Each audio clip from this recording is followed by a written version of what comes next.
একদিন মহাপ্রভু বললেন, আমার কীর্তনে কেন মন লাগছে না? তখন মহাপ্রভু জানতে পারলেন যে শিবাসের পুত্রের মৃত্যু হয়েছে।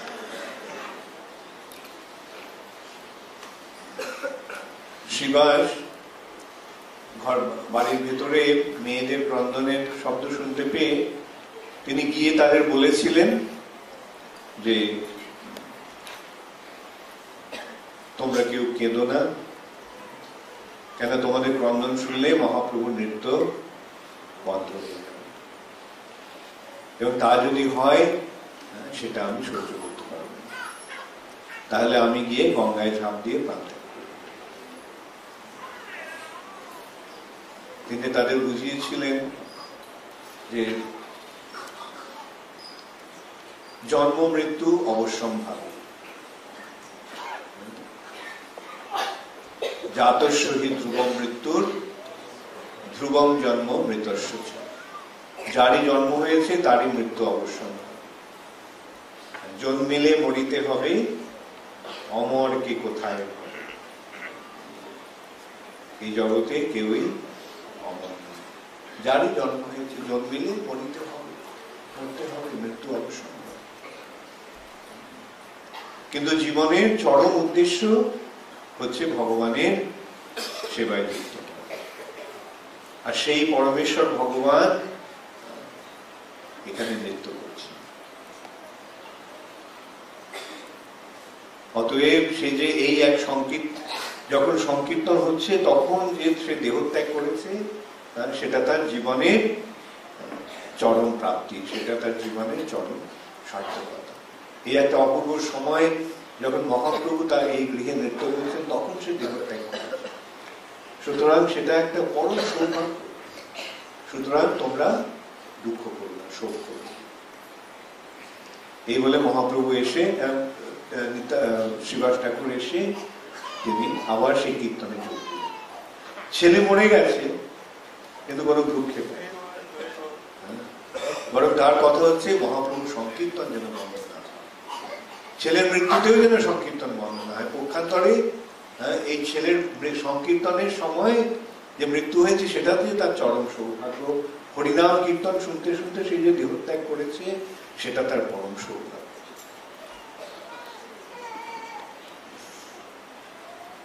তখন কিন্তু মহাপ্রভু অনুভব করলেন যে আজকে কীর্তনে মন বসছে না, আজকে একটা যেন কোথায় একটা বিঘ্ন, কোথায় একটা বাধা এসে দেখা দিচ্ছে। তখন মহাপ্রভু জানতে পারলেন যে শিবাসের পুত্রের মৃত্যু হয়েছে। মহাপ্রভু তখন তার শিবাসকে বললেন, শিবাস, তোমার ছেলে মারা গেছে আর তুমি কাউকে কিছু বলোনি? শিবাস ঠাকুর সেই কথাই বললেন যে আপনার কি নৃত্য, আপনার এই সংকীর্তন যাতে যদি বন্ধ হতো তাহলে আমি সেই দুঃখ আমি সহ্য করতে পারতাম। এই সংকীর্তনই হচ্ছে জীবের পরম কল্যাণদায়ক পন্থা। এই সংকীর্তন কেন বন্ধ হবে? সংকীর্তন চলতে থাকে। ছেলের মৃত্যু হয়েছে, সে সদ্গতি প্রাপ্ত হয়েছে, আপনার কীর্তন শুনতে শুনতে সে মৃত্যুবরণ। এর থেকে বড় সৌভাগ্য আর কি হবে? আর জন্ম মৃত্যু তো অবশ্যম্ভাবী। আমার কত পুত্র পূর্বজন্মে ছিল তাদের কথা কি আমার মনে আছে? এই পুত্রের কথাও আমার পরজন্মে মনে থাকবে। এই যে এমনই ক্ষণস্থায়ী আমাদের এই সম্পর্ক, সুতরাং সেই সম্পর্কের জন্য শোক করে কি লাভ? পক্ষান্তরে সে যে সদ্গতি লাভ করেছে সেজন্য আমাদের সকলের আনন্দ হয়েছে। তখন মহাপ্রভু ঘরের ভেতরে গিয়ে সেই শিশুটির বুকে হাত রেখে বললেন, বালক, তুমি কেন চলে যাচ্ছ? তোমার এইরকম একজন মহান পিতার সান্নিধ্য ছেড়ে তুমি কেন চলে যাচ্ছ? তখন সেই আত্মাটি তার দিকে ফিরে আসে। ছেলেটি উঠে বসে বলে, কোন পিতা, কোন জন্মের পিতা কথা আপনি বলছেন? বহু বহুবার আমার জন্ম হয়েছে এবং বহু বহু পিতা মাতা আমার হয়েছে। কোন পিতার কথা আপনি আমাকে বলেছেন? এখন এই যে আপনার কৃপায় আমি আপনার শ্রীপাদপদ্মে স্থান পেতে যাচ্ছি, সেইটি আমার জীবনের চরম উদ্দেশ্য, সেইটি আমার জীবনের চরম প্রাপ্তি। আপনার এই কৃপাতে আমি আজ ধন্যাতীত। তখন মহাপ্রভু তাকে বললেন, ঠিক আছে, তাহলে তুমি যাও গন্তব্যস্থলে ভগবত ধামে তুমি ফিরে। এভাবে মহাপ্রভুর কৃপায় শিবাশী পুত্র ভগবত ধামে ফিরে।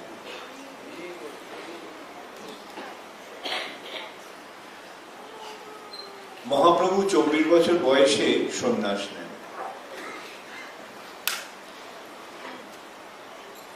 তিনি দেখলেন যে সন্ন্যাস না নিলে তার শিক্ষার গুরুত্ব মানুষ অনেকে উপলব্ধি করতে পারবে না। ভক্তরা তার অনুগত ঠিকই, কিন্তু অভক্তরা তাকে এড়িয়ে যাচ্ছে। তাই অভক্তদের কৃপা করার জন্য তিনি সন্ন্যাস নিতে স্থির। অভক্তদের কৃপা করার জন্য তিনি গৃহত্যাগ করতে মনস্থ করলেন। তিনি অল্প কয়েকজনকে সে তার মনের কথা বলেছিলেন। নিত্যানন্দ প্রভুকে, মুকুন্দকে, চন্দ্রশেখর আচার্যকে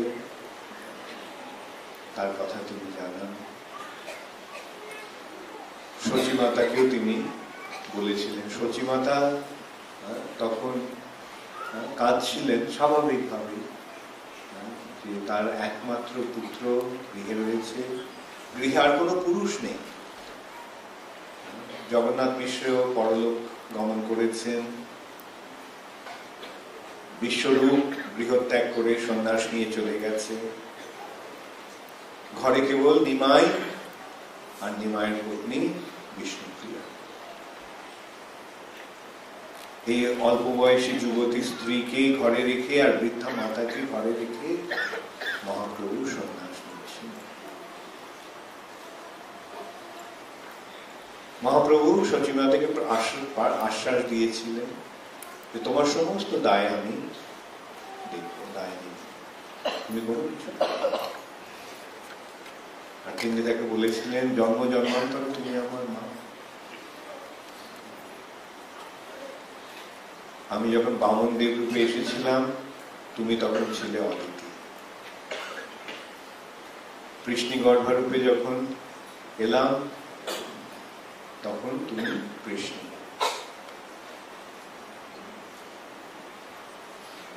কৃষ্ণ রূপে যখন আমি এলাম, তখন তুমি ছিলে দেবকী। রামচন্দ্র রূপে যখন আমি এসেছিলাম, তখন তুমি ছিলে কৌশল্যা। আর এই জন্মেও আমি এসেছি তোমার পুত্র রূপে।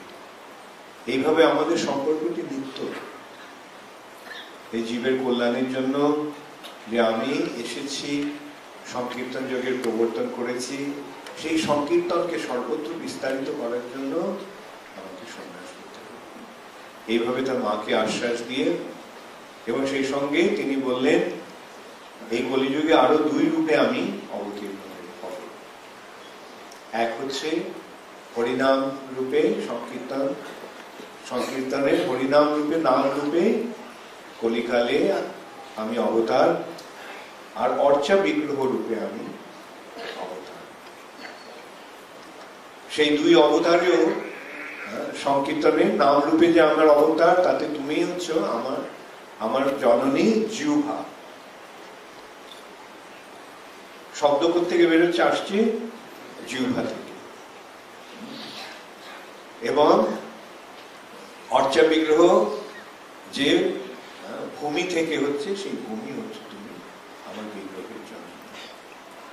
এইভাবে তুমি নিত্য আমার মাতা, এবং আমার সমস্ত অবতারের প্রকাশ তোমার মাধ্যমেই হয়।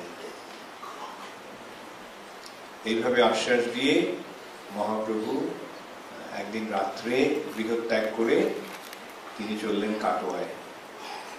সেখানে কেশব ভারতীর কাছে তিনি সন্ন্যাস নিলেন। সন্ন্যাস নেওয়ার পর মহাপ্রভু ভেবেছিলেন যে তিনি মনস্থ করেছিলেন যে তিনি বৃন্দাবন যাবেন। সন্ন্যাস নেওয়ার পর সেদিন সারা রাত তিনি নৃত্য করলেন। কেশব ভারতীয় কৃষ্ণ প্রেমে আপ্লুত হয়ে নৃত্য করলেন মহাপ্রভুর সঙ্গে, আর ভক্তরা কীর্তন করলেন। এই সারা রাত নৃত্য করার পর সকালবেলা মহাপ্রভু চললেন বৃন্দাবনের পথে।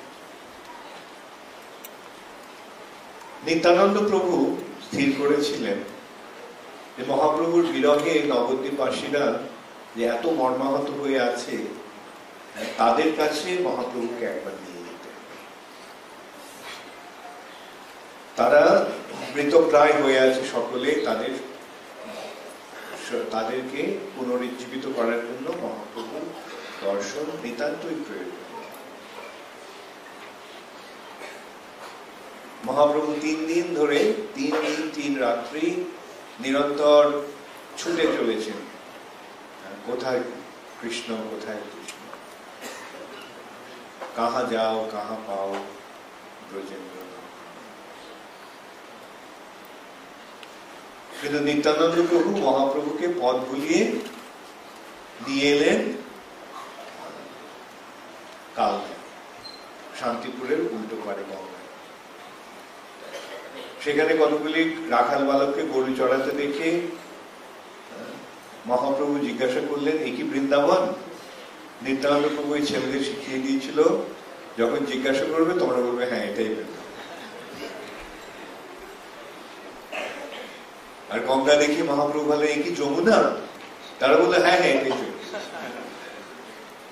মহাপ্রভু তখন বলেন, নিত্যানন্দ আমরা বৃন্দাবনে পৌঁছে গেছি? নিত্যানন্দ প্রভু বলেন, হ্যাঁ বৃন্দাবনে পৌঁছে গেছি। ইতিমধ্যে নিত্যানন্দ প্রভু অদ্বৈত আচার্যকে খবর দিয়েছিলেন যে তিনি মহাপ্রভুকে নিয়ে ফিরে আসছেন শান্তি। আর অদ্বৈত আচার্য একটা নৌকোয় করে শুকনো কাপড় নিয়ে এসেছেন। নৌকোতে অদ্বৈত আচার্যকে দেখে মহাপ্রভু বলছেন, অদ্বৈত তুমি কি করে এখানে এলে? তুই বৃন্দাবনে কবে এলে?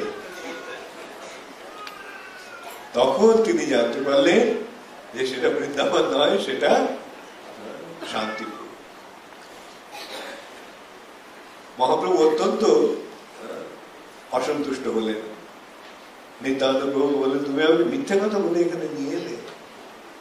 তুমি বললে এটাই বৃন্দাবন, এইটা যমুনা। নিত্যানন্দ প্রভু বললেন, আমি মোটেই মিথ্যে কথা বলি, তুমি যেখানে আছো সেখানেই বৃন্দাবন।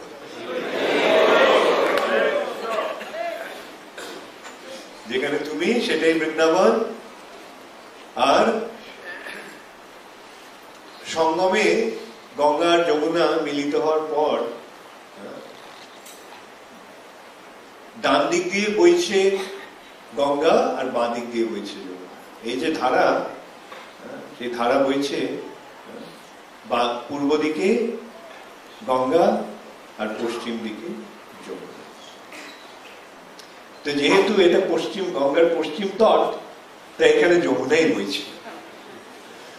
তো এইভাবে মহাপ্রভুকে তিনি আশ্বস্ত করে শান্তিপুরে নিয়ে এলেন অদ্বৈত আচার্যের গৃহে।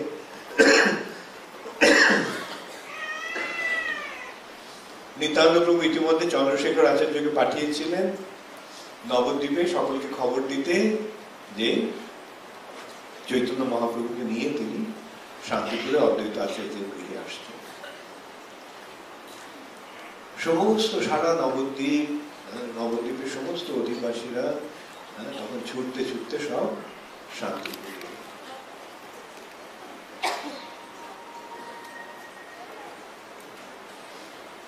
মহাপ্রভুর সঙ্গে সচিমাতার আবার মিলন। সচিমাতাকে দেখে মহাপ্রভু বললেন যে আমি একটা মস্ত বড় ভুল করেছি, তোমাকে ছেড়ে সন্ন্যাস নেওয়াটা আমার উচিত হয়নি। তোমার সেবা করা, তোমার শুশ্রূষা করাই আমার কর্তব্য ছিল। ঠিক আছে, আমি সন্ন্যাস ছেড়ে দিয়ে আমি তোমার কাছে থাকবো। সচিমাতা বললেন, না, আদর্শ মায়ের ভূমিকা নিয়ে সচিমাতা কি বললেন, সাধারণত মা কি বলতেন, সাধারণ মায়ের কি বলতেন, হ্যাঁ ঠিক আছে তুমি থাকো। যদিও সচিমাতার হৃদয়ে সম্পূর্ণরূপে বিধ্বস্ত হয়েছিল মহাপ্রভু সন্ন্যাসের পরে, তিনি প্রায় মৃতপ্রায়। তিনি মহাপ্রভু চলে যাওয়ার পর, সন্ন্যাস নেওয়ার পরে সচিমাতা একটা পাথরের পুতুলের মতো দাঁড়িয়েছিলেন। তিনি কিছু খাননি, অনর্গল ধারায় তার চোখ দিয়ে তিনি জল পড়ছিলেন।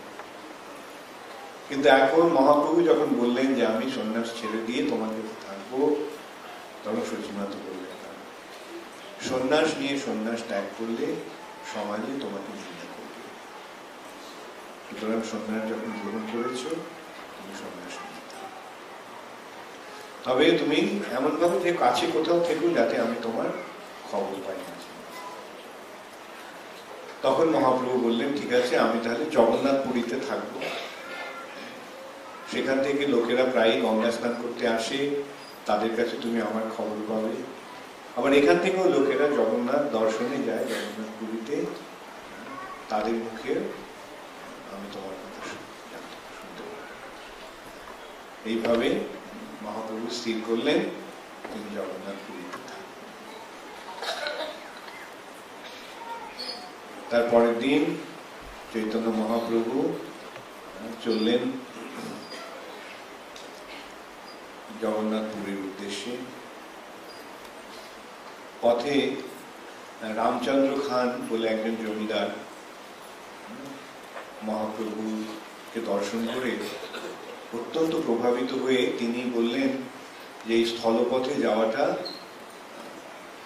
নিরাপদ হবে না, কেননা দুই রাজায় যুদ্ধ হচ্ছে, বাংলার হুসেন শাহের সঙ্গে উড়িষ্যার রাজা প্রতাপরুদ্রের যুদ্ধ হচ্ছে। এখন কেউ গেলে তারা মনে করবে এরা হয়তো গুপ্তচর এবং তারা প্রাণে হত্যা করবে। তো তিনি তখন নৌকাতে করে মহাপ্রভুর যাওয়ার আয়োজন, নৌকায় উঠে সকলে কীর্তন করতে শুরু করলো। মাঝি বলল কীর্তন করবেন না, কেন এই জলপথে অনেক দস্যু রয়েছে, তস্কর রয়েছে, ওরা জানতে পেলে এসে আমাদের প্রাণে মেরে আমাদের সব ধন সম্পদ।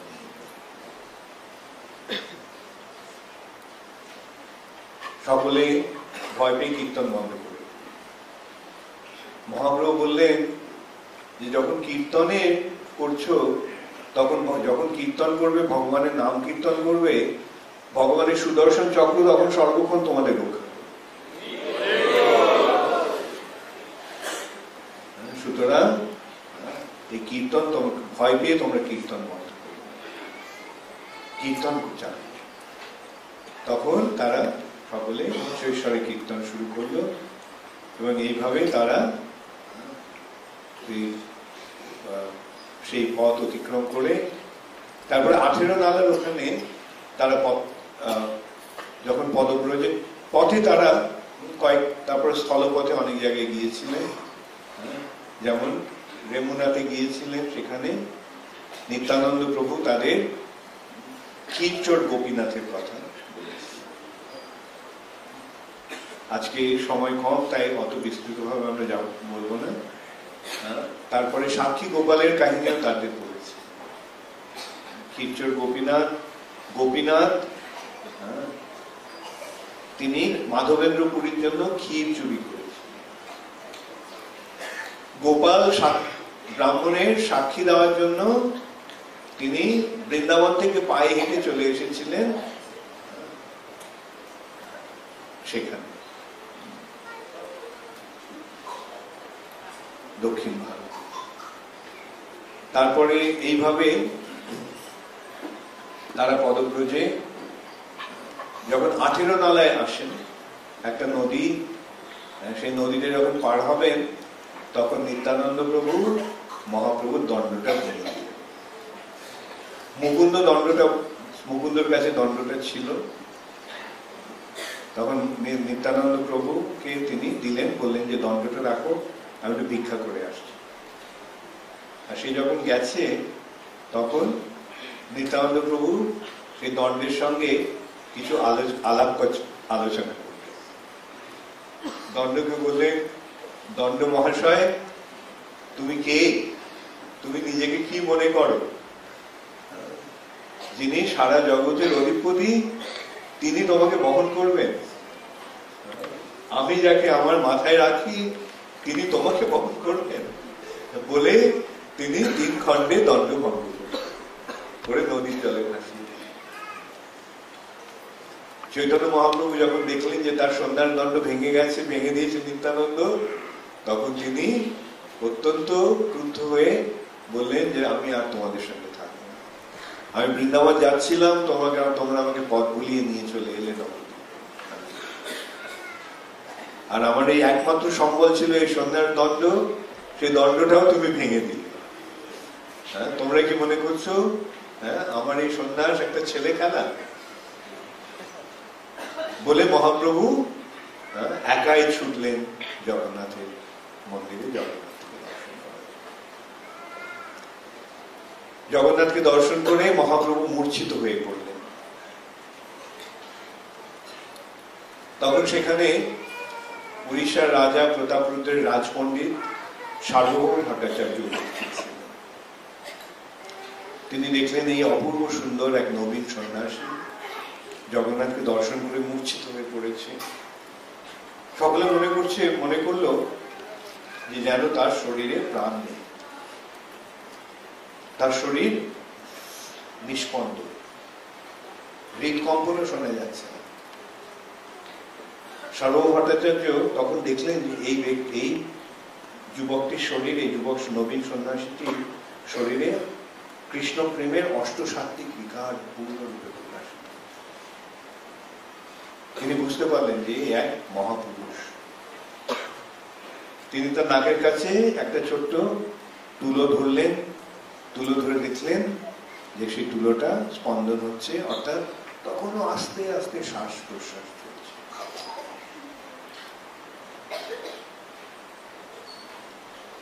তখন তিনি চৈতন্য মহাপ্রভুকে তার সঙ্গে যে লোকজন ছিল তাদের দিয়ে চৈতন্য মহাপ্রভুকে তার বাড়িতে নিয়ে বহন করলেন। ইতিমধ্যে নিত্যানন্দ প্রভু, মুকুন্দ, গোবিন্দ, ব্রহ্মানন্দ এসে উপস্থিত হয়েছেন জগন্নাথ মন্দিরে। এসে জিজ্ঞাসা করে তারা জানতে পারলেন যে হ্যাঁ, নবীন সন্ন্যাসী মূর্ছিত হয়ে পড়েছিল এবং তখন সার্বভৌম ভট্টাচার্য তাকে তার গৃহে নিয়ে গেছে। তারা সকলে ছুটলেন সার্বভৌম ভট্টাচার্যের গৃহে। সেখানে গিয়ে তারা দেখলেন যে চৈতন্য মহাপ্রভু তখনও অচৈতন্য হয়ে গেছে, অচেতন হয়ে গেছে। তখন তারা সকলে কীর্তন শুরু করলেন। সেই কীর্তনের প্রভাবে মহাপ্রভুর বাহ্য সংজ্ঞা ফিরে।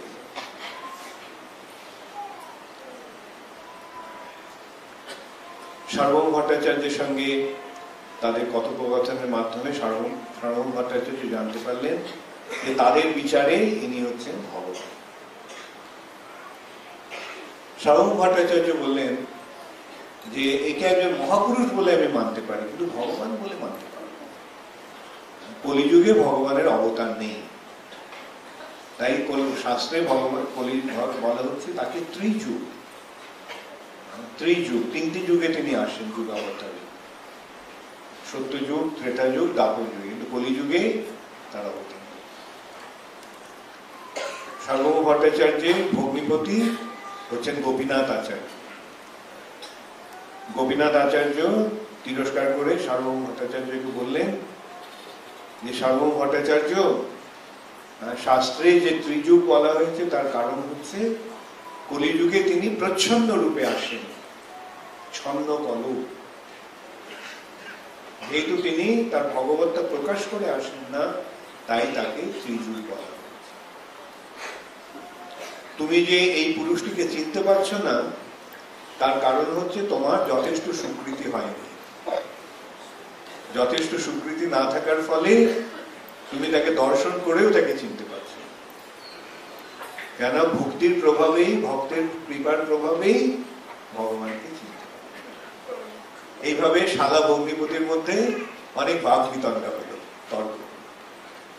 গোপীনাথ আচার্য তিনিও নবদ্বীপে, সার্বভৌম ভট্টাচার্যেরও বাণী নবদ্বীপে, তবে তিনি বহুদিন নবদ্বীপ ত্যাগ করে চলে গেছেন। তাই মহাপ্রভুকে তিনি জানতেন না, কিন্তু মহাপ্রভু পিতা জগন্নাথ মিশ্রকে তিনি চিনতেন, এবং সচিমাতার এবং নীলাম্বর চক্রবর্তী ছিল সার্বভৌম ভট্টাচার্যের ঘনিষ্ঠ মিত্র বন্ধু। এই সূত্রে তিনি মহাপ্রভুকে চিনতে পারলেন, তার পরিচয় পেলেন।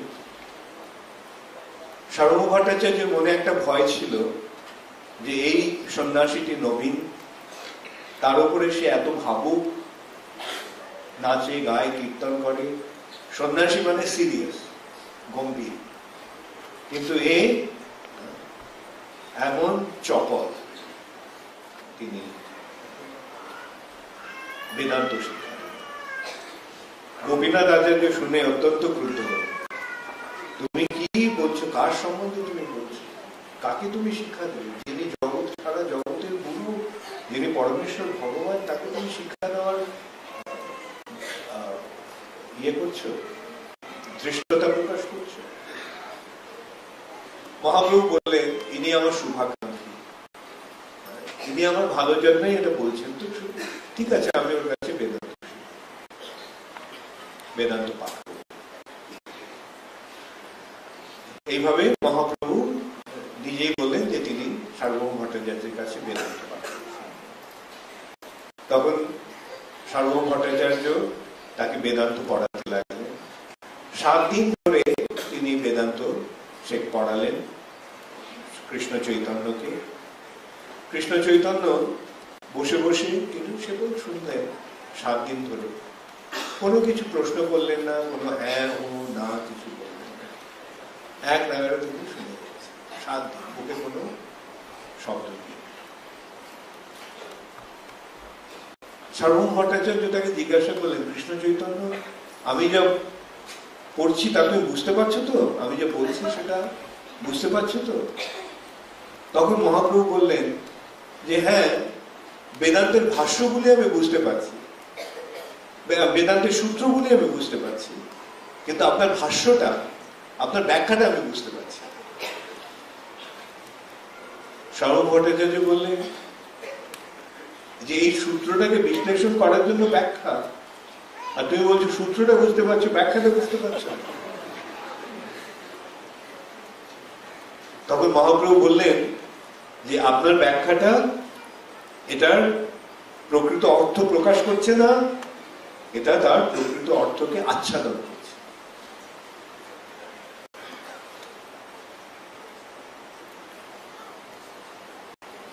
পরমেশ্বর ভগবান সবিশেষ তত্ত্ব, তাকে আপনি নিরাকার নির্বিশেষ বলে যে বিশ্লেষণ করার চেষ্টা করছেন, সেটা বেদান্তের প্রকৃত উদ্দেশ্য।